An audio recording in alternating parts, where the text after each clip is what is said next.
Oh shit. This dude, man, he plays prison style and he's getting even worse. If he loses a game like he did this time, he's gonna take it up a notch. Now he's gonna play like he's a fucking lifer, like he's got life in prison. Anyway, Kuroko and Kagami, they're coming for blood. They're tired of fucking with this dude, Hanami or whatever. They tired of fucking with him. Now they're coming for blood. And this chump, he pulls out his secret weapon. This dude, right? And what they reveal is they're both geniuses. They're both super well. Fucking Hanami is a super genius, and he's just a regular genius. And what they do is, of course, I'm exaggerating because you motherfuckers say, "Wait, they're not geniuses, they're just smart." You know what I'm saying? But I'm not sure. Wait, 160 is IQ a 160 genius? It's around genius or something like that. Anyway, I think it probably is, or sub genius or close to it. Anyway, what was I getting ready to say? He pulls out his secret weapon. That dude, they're both geniuses, and what they do is, what's the name? Hanamiya. He's got like a photographic memory. He can memorize every fucking thing, and he used that information in order to be able to predict the team's next movements. The other guy who used the secret weapon, he does the same thing. He just can't do it to Hanamiya's level, and they both coordinate each other in order to be able to move the ball into a certain direction and be able to get it the guy even releases the ball. He already knows where he's passing it to, so they're able to dissect the strategies and be able to adapt and to react ahead of time. That way they can always beat him. He's like, damn, how is he getting a steal? Because as soon as he see you getting ready to pass, he knows where you're passing, so he's already running for the ball. That's how he's doing it. Okay. Anyway, later on, Hanamiya, he's a fucking problem. And Kuroko brought the team back. He brought the team back. Hanamiya is shutting the fucking thing down, but Kuroko says, you know what? What I'll do is I'll take it back to, the basics. I'll be the phantom player. He says, I'm not going to coordinate with you guys because they'll be able to tell what's going on. He said, so I'm going to play independently, and you guys are going to just have to keep up with me. That way, even though you can't predict, actually they can predict because they know how Kuroko plays, and on top of that, he's giving it to them. So even if we can't predict it, oh, the ball's coming, let me catch it. That type of thing. I can catch it off guard. It's hard. They can't predict it, but that means that Hanamiya won't be able to predict it. So he threw Hanamiya right off. Hanamiya was so fucking mad. He was so fucking mad. And then Hyuga starts making moves too. He finally tenses. He was tense the whole game, and that's why he couldn't make a point because he just wasn't in his right state of being. And then he says, you know what? He said, I gotta relax. He said, I can't just beat them. We have to get the Generation of Miracles. This is just a stepping stone. Let me cool down. And once he cooled it, he said, let me cool it now. Then he started a new seed he planted a new seed and started a new edition. And then he was able to start making his points, his 3-pointers. And that shut Hanamiya's whole scheme down. So anyway, after that, Hanamiya, he's mad as fuck. He tried to take Kuroko out. When I say he tried to take Kuroko out, he tried to take Kuroko out.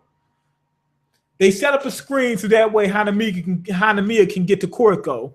Gets a pass. He comes at him with his elbow like, whoop.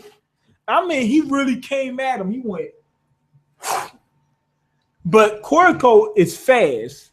I think what they were trying to reveal was earlier in the game, the dude who had all that hair over he says that he figured out what Kuroko does. And I'm pretty sure that he got some of it right.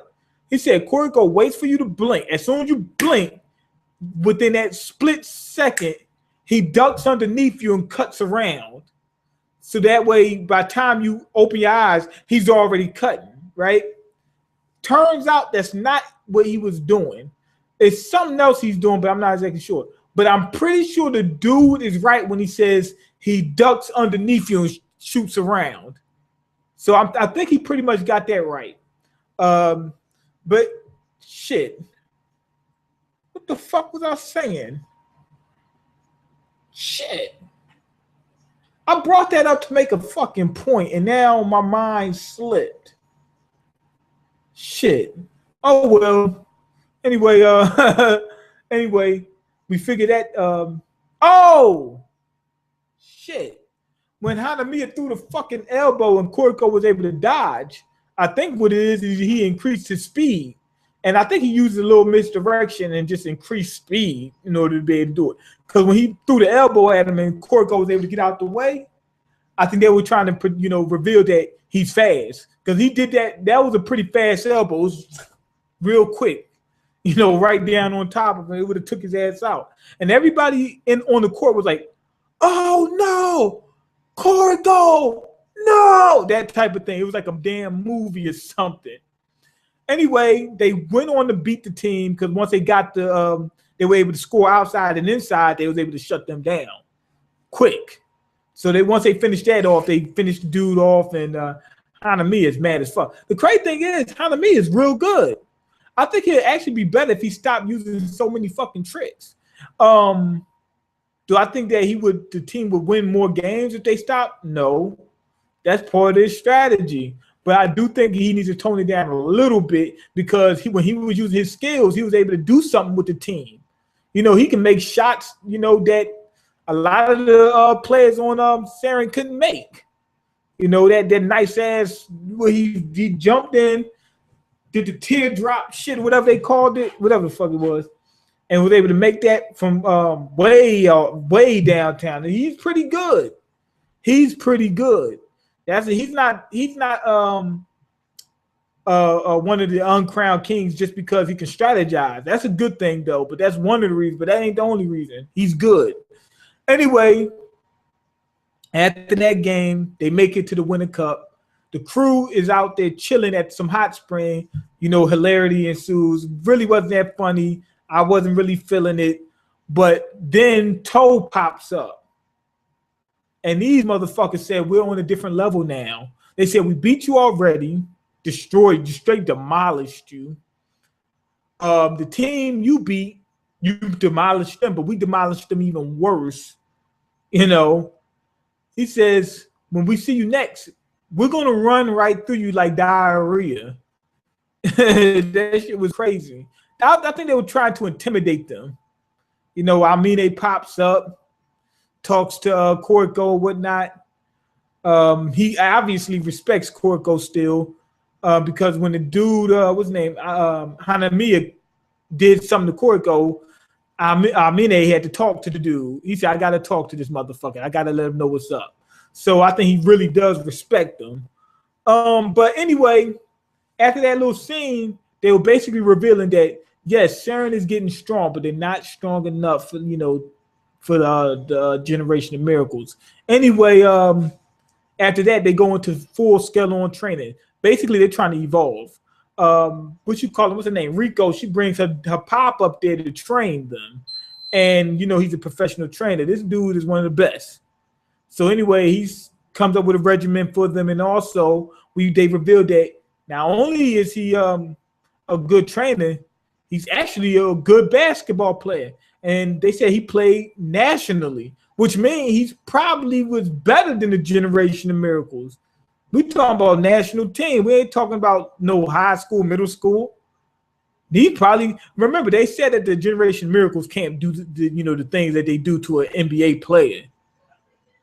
So I'm pretty sure that he was better than them. But you never know. He could have been a bench player. They didn't say that he was, a starter. But more than likely, he was better than them. And now he's going to teach him how to play basketball. And he's got the game pretty much figured out. He knows what he's doing.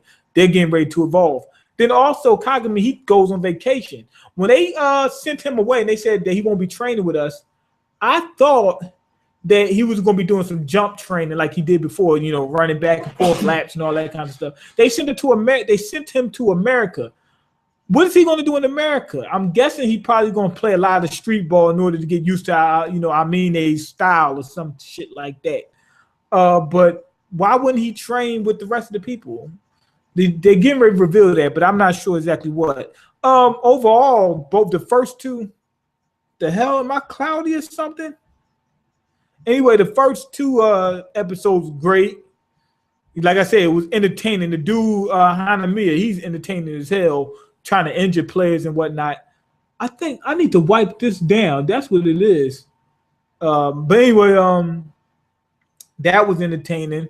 They setting up for a good, training where the team's going to evolve and finally be able to do something, in terms of facing Generation of Miracles. But the last episode, first part, like the first half, straight corny. But other than that, it was good. So I'm gonna say I'm not gonna give it another 5 out of 5. It's gonna be like a 4 out of 5. Because getting through the first half of that last episode was just corny. It almost made me go to sleep. After you catch the Kuroko, are you going to do Hajime no Ippo, a boxing series? I know about it. I'm not sure. We'll see. I would have fucked Hanamiya up. He ever did that. If he ever did, he threw them elbows, man. Those elbows were their main weapon. They would come with those elbows fast and furious. They were going all over the place. He said he would have killed them. Shoot, I caught an elbow during the game before, like right in the eye. And all you see is a white flash, and then you're lightheaded, and then the whole time you're playing like this for the next like 5 minutes, you're playing like this. That one eye is closed. Okay, yo, man, you ready for Amine and Kagami bout to show some serious street balling? So that's what he's doing in America. I pretty much guessed it. He's gonna be learning this street ball shit. But they was in the flashback they did. Kagami was playing in America with homeboy, whatever, I can't remember what his name is. The dude, his brother, Yukian or whatever his name was. I'll figure it out. They pretended like America wasn't all that good. They was lighting America up. They must have been playing with suckish type people. You know what I'm saying? Because the way they keep explaining it in this series, they would act like, oh man, America's good. It's the mecca of basketball. Yeah. So why they make the players seem so terrible? So I'm guessing they're gonna fix that up right now and say, nah, they really not that bad. All right, but anyway, go ahead and leave comments, like the video, and subscribe, because I can't eat. I'm broke, nigga. I'm broken. You got the power to change that. Peace. Oh shoot. Yeah. Trying to change that.